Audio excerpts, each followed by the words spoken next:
All right.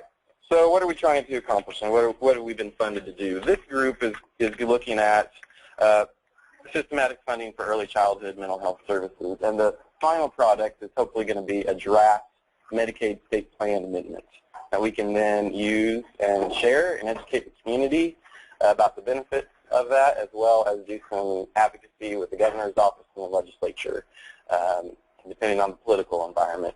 So the Kansas Head Start Association has been involved also in an advocacy evaluation initiative that's been funded by several funding partners, including the United Methodist Health Ministry Fund.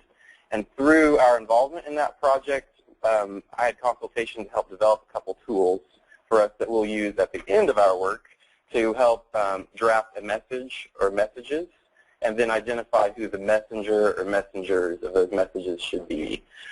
So when we get to that point, I'll be able to share those tools with you all. Part of what we're also funded to do, or was part of the activity, is to hopefully look at increasing the use of the current codes.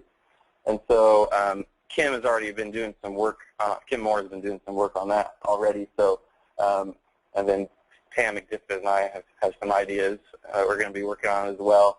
So we'll be working on that. One thing that we know is going to be important and related to the work that we're doing is the training and professional development of providers.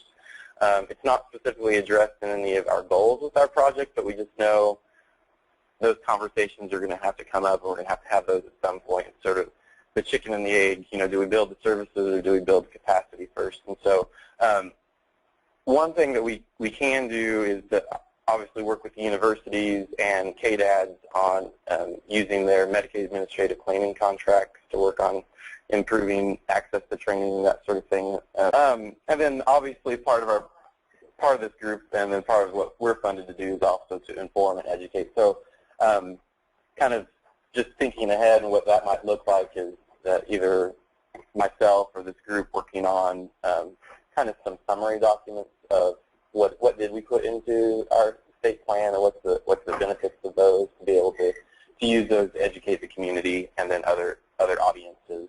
And then we'll plan more details around that when we get there. Are there any questions then about what we're trying to accomplish here? So this group specifically is going to be working on drafting a Medicaid state plan amendment. But I wanted to make sure you guys understood the context that we're looking at.